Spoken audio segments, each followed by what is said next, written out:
Salut les gars, c'est Aïna, bienvenue dans cette toute première vidéo de 2023. Tout d'abord, je vous souhaite une très bonne année. Merci de vous abonner, de nous rejoindre cette année. Et aux anciens qui sont là depuis tout le début, vraiment merci d'être toujours avec moi aujourd'hui. On a passé 2022 avec plus de 9000 abonnés sur ma chaîne et j'espère qu'en 2023 on pourra enfin passer la barre des 10 000. Donc je compte sur vous pour soutenir la chaîne encore cette année. Du coup je voulais commencer cette nouvelle année avec un tout nouveau format de vidéo, c'est la première fois que je le fais sur ma chaîne. C'est de faire une liste des dramas à venir sur les différentes plateformes. On va commencer par Netflix parce que c'est sur cette plateforme principalement que je regarde les dramas coréens et j'ai l'impression que nombreux d'entre vous découvrent les dramas coréens sur Netflix. Donc je ferai un petit récap dans une vidéo de tous les dramas qui vont venir le mois prochain pour ce mois de janvier. Malheureusement j'arrive un petit peu tard. Et vous aurez une vidéo pour les dramas qui vont arriver en février, en mars, en avril, etc. à chaque fois qu'il y a du nouveau. Et cette année, Netflix a vraiment décidé de nous gâter en termes de dramas coréens et on a vraiment beaucoup. Donc si ce genre de vidéo vous plaît, vraiment faites-le moi savoir vu que c'est tout nouveau. J'aimerais avoir votre avis. Donc dites-le moi en commentaire, mettez un like à la vidéo. Et pour ne pas rater les prochaines vidéos sur le même sujet, abonnez-vous, petite cloche des notifications. Et c'est parti pour les dramas coréens à venir pour le mois de janvier 2023. Le premier show dont je voudrais vous parler, c'est Singles Inferno saison 2. J'avoue j'abuse, c'est pas un drama coréen, c'est plutôt une télé-réalité. Si vous ne connaissez pas Singles Inferno, franchement regardez, c'est très différent de la télé-réalité française et américaine. Il n'y a pas de drama à tous les coups, il n'y a pas des gens qui s'insultent, qui se frappent, qui font tout et n'importe quoi. Au contraire, tout est dans le respect, c'est des gens qui ont vraiment un vrai bon background, qui ont fait des études de ouf, avec un métier de ouf, super intéressant tout ça. Donc moi qui déteste la télé-réalité française et américaine, je pense que c'est le genre de choses qui pourraient vous attirer si vous préférez un petit peu plus des gens, on va dire, civilisés dans leur comportement. Singles Inferno, saison 2, a commencé fin 2022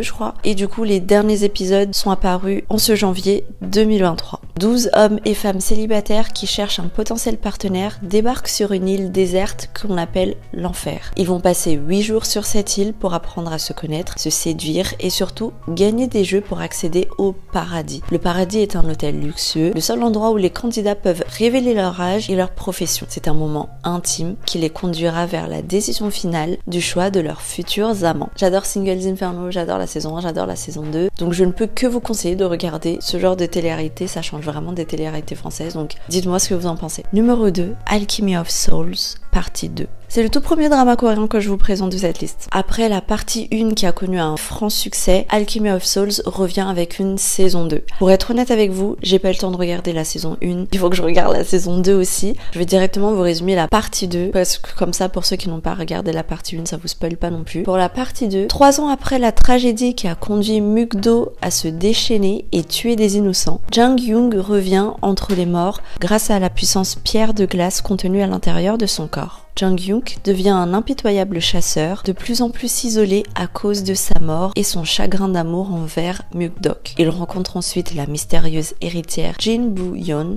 qui ressemble à Naksu.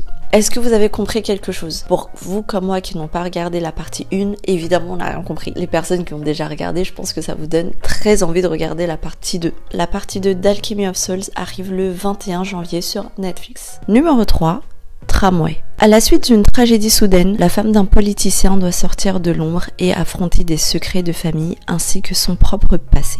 Synopsis simple et court de Netflix. Tramway, ça m'a l'air d'être un peu le genre de drama, tension, tragédie, vengeance, un peu dans le même esprit que Eve. Si vous avez regardé mes dernières vidéos, je vais vous présenter Eve et si vous l'avez regardé, vous savez de quoi je parle. La tension est constante tout le long, ça a l'air vraiment cool. Il y a 16 épisodes en tout, 2 étaient déjà sortis à l'heure où j'écrivais cette vidéo. Les restes des épisodes vont sûrement sortir ce mois de janvier sur Netflix. Numéro 4, The Glory. The Glory a commencé à être diffusé depuis décembre 2022 sur Netflix, mais comme les nouveaux épisodes sont arrivés en 2023, c'est pour ça que je l'ai mis dans cette liste. Une jeune femme harcelée au lycée, au point d'arrêter l'école, a longtemps réfléchi au meilleur moyen de se venger. Elle devient ainsi enseignante dans une école primaire et accueille dans sa classe l'enfant de celle qui l'a le plus persécuté. exécuter. Glory, c'est une histoire de vengeance comme on les aime. Perso, je l'ai fini en une soirée. Après tout, il y a que 8 épisodes, donc franchement, ça va. Et comme c'est une série Netflix, il y a une saison 2 ou une partie 2, comme ils adorent le dire. Par contre, ça, je vous avoue,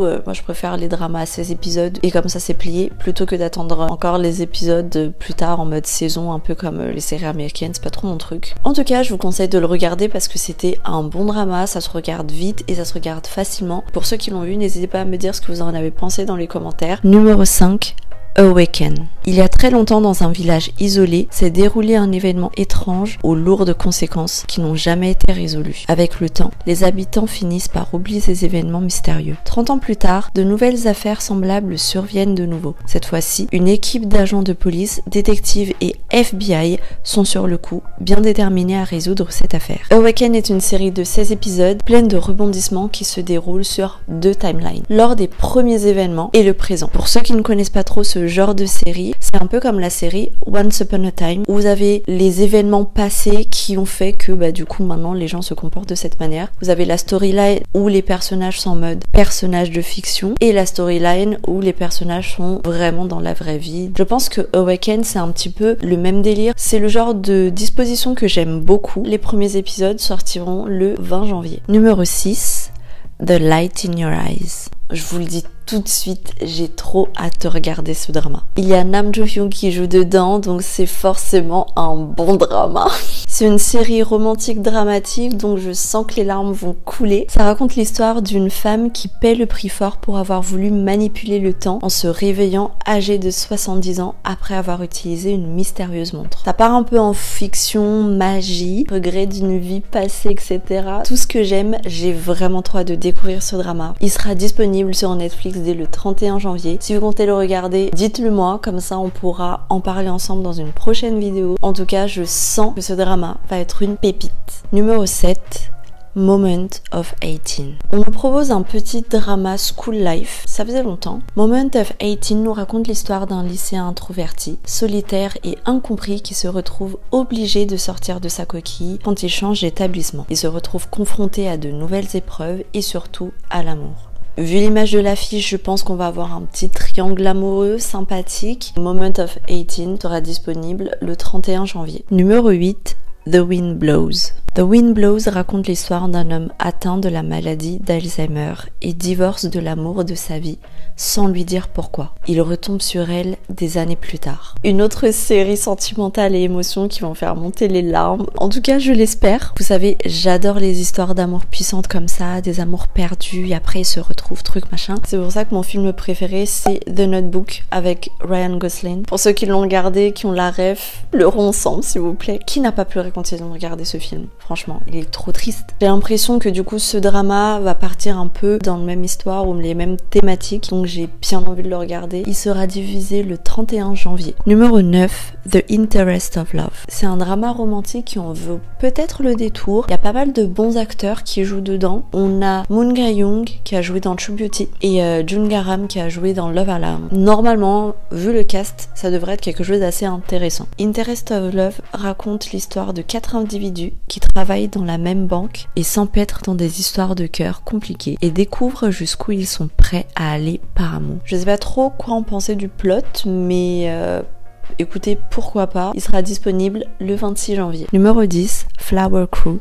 Johnson Marriage Agency. C'est le dernier drama coréen de cette liste que je vais vous présenter. Flower Crew raconte l'histoire d'un forgeron devenu roi qui ne peut plus épouser son premier amour et demande à la meilleure agence matrimoniale de Joseon de transformer la roturière en noble dame. Ça a l'air d'être marrant. Voilà, c'est un petit drama romantique sympathique. Ça a l'air d'être une comédie aussi. Je vais peut-être regarder celui-là. Flower Crew sera disponible le 31 janvier. Et voilà, c'est déjà la fin de cette première série de vidéos qui vous annonce les dramas à venir sur Netflix. Je sais qu'il arrive vraiment un peu tard, je suis désolée. Si ça vous plaît vraiment, dites-le moi, j'ai vraiment envie de savoir qu'est-ce que je pourrais vous proposer pour cette année 2023, en plus de ce que je fais déjà. Si parmi la liste des dramas que je vous ai proposés, il y en a qui vous intéressent, qui vous donnent envie de regarder, dites-le moi aussi dans les commentaires. Sinon, regardez Singles Inferno. Peut-être que je ferai une vidéo dessus parce que j'ai beaucoup aimé celui-là. J'aimerais bien vous en parler. Comme ça, on peut débattre ensemble dans les commentaires. Je vais préparer beaucoup plus tôt la vidéo pour les dramas de février. Donc pour ne pas la rater, n'oubliez pas d'activer la cloche des notifications pour toutes mes vidéos et de vous abonner à ma chaîne, c'est gratuit. Et n'oubliez pas de laisser un petit like et un commentaire, ça me fait vraiment plaisir et ça soutient énormément la chaîne. J'ai aussi TikTok et Instagram que je vous inflige juste ici. On se retrouve bientôt pour une nouvelle vidéo. Bye!